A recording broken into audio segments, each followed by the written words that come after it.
ఇండియాలో Pak spy tuber అట. So YouTuber ఉంటారు కదా, వ్లాగ్స్ చేస్తారు, ట్రావెల్ వీళ్ళు ఉంటారు కదా. సో వాళ్ళకి సంబంధించిన వార్త ఇది.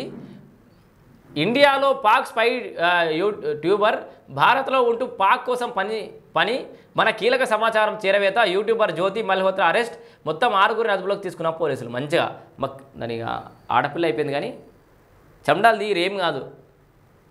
ఈ బ్లాగర్స్ లెక్క దేశ విదేశాలు తిరిగేటోళ్ళతో జర జాగ్రత్త ఉండాలి. మన ఇప్పుడు అక్కడ విషయాలు మనకు తెలిసినట్టే మన విషయాలు కూడా అక్కడ ఎక్స్ప్లోర్ అయ్యే అవకాశం అవుతుంది కదా. ఒకసారి చూద్దాం సంగతి మొత్తం వార్త. ఇగో అవ్వా దొరసాని. పహల్గామ్ ఉగ్రదాడి ఆపరేషన్ సింధూర్ నేపథ్యంలో భారత్ పాక్ మధ్య ఉద్రిక్తతలు తారస్థాయికి చేరాయి. ఈ నేపథ్యంలో సరిహద్దుల్లోనే కాకుండా దేశంలోపల కూడా భద్రతా బలగాలు అప్రమత్తమయ్యాయి. పాక్ సున్నిత సమాచారాన్ని చేరవేస్తున్న వారిపై దృష్టి సారించాయి. ఈ క్రమంలోనే హర్యానాకు చెందిన ప్రముఖ మహిళా యూట్యూబర్ సహా 6గురిని గుర్తించిన అధికారులు అరెస్ట్ చేస్తారు. 6గురట సూచన. మన దేశంలో ఉన్నారు. ఈ ఫస్ట్ వీళ్ళతో పోరాటం చేయాలి మనం. పాక్ ఐఎస్ఐ ఏజెంట్గా గుర్తింపు. దేశ భద్రతకు సంబంధించిన అత్యంత సున్నితమైన సమాచారాన్ని పాకిస్తాన్కు చేరవేస్తున్నారన్న ఆరోపణలతో హర్యానాకు చెందిన ట్రావెల్ బ్లాగర్ జ్యోతి మల్హోత్రాను పోలీసులు అరెస్ట్ చేశారు. ఆమెతో పాటు మరో 5గురిని అదుపులోకి తీసుకున్నారు. వీరంతా పాక్ ఐఎస్ఐ ఏజెంట్లుగా ఇన్ఫార్మర్గా వ్యవహరిస్తున్నట్లు అధికారుల దర్యాప్తులో తేలింది. దీంతో వెంటనే వారిని అదుపులోకి తీసుకొని దర్యాప్తు అయితే చేస్తున్నారు. సో వీళ్ళు కూడా ఉగ్రవాదులే.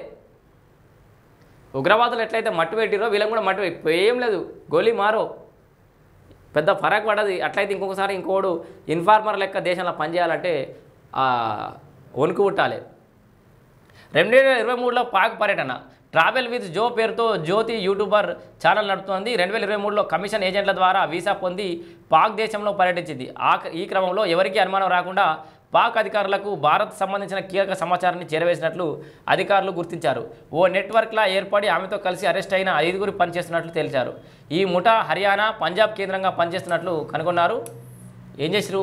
డానిష్లో పరిచయం. అసలు ఇది ఏం జరిగిందంటే ఢిల్లీలోని పాకిస్తాన్ హైకమిషన్ ఉద్యోగి ఎహ్సాన్ ఉర్ రహీం అలియాస్ డానిష్తో జ్యోతి మల్హోత్రాకు పరిచయం ఉన్నట్టు తెలుస్తోంది. ఇరు దేశాల ఉద్రిక్తతల నేపథ్యంలో అతడిని భారత్ బహిష్కరించింది. ఈ క్రమంలో డానిష్ గురించి సమాచారం సేకరిస్తున్న క్రమంలో జ్యోతితో అతడికి ఉన్న కనెక్షన్ బయటపడింది. పాకిస్తానీ ఇంటెలిజెన్స్ ఆపరేటివ్లకు జ్యోతిని డానిష్ పరిచయం చేసినట్లు తెలియంది. వాట్సాప్, టెలిగ్రామ్, స్నాప్చాట్ వంటి ఎన్క్రిప్ట్ చేసిన ప్లాట్ఫామ్ల ద్వారా పాక్ ఇంటెలిజెన్స్ ఆపరేటర్లతో జ్యోతి నిత్యం టచ్లో ఉంటున్నట్లు అధికారులు గుర్తించారు. ఈ ప్లాట్ఫామ్స్ ద్వారానే భారత్ చెందిన కీలక సమాచారాన్ని పాక్ అధికారులకు చేరవేసినట్లు తెలిసింది. అంతేకాదు ఈ జ్యోతి మొబైల్లో సేవ్ చేసుకున్న జాట్ రందావా అనే పేరు పాక్ చెందిన షకీర్ అలియాస్ రానా షబాజ్ అనే వ్యక్తిదని అధికారులు గుర్తించారు. అంతేకాదు ఓ పాక్ ఇంటెలిజెన్స్ ఆపరేటివ్తో ఆమె సన్నిహితంగా మెలుగుతున్నట్టు కూడా అధికారుల దర్యాప్తులో తేలింది. అతడితో కలిసి ఇండోనేషియాలోని బాలికి విహారయాత్రకు వెళ్ళి వచ్చినట్లు కూడా దర్యాప్తు అధికారులు తెలిపారు. తమ దర్యాప్తులో చేసిన తప్పులను జ్యోతి అంగీకరించినట్లు కూడా పేర్కొన్నారు. సో తప్పు చేసినట్టు కూడా ఒప్పుకునేది ఏం లాభం. సో మొత్తం ఈ ఉగ్రవాది కింద లెక్క తీసేస్తే మంచిది. ఇక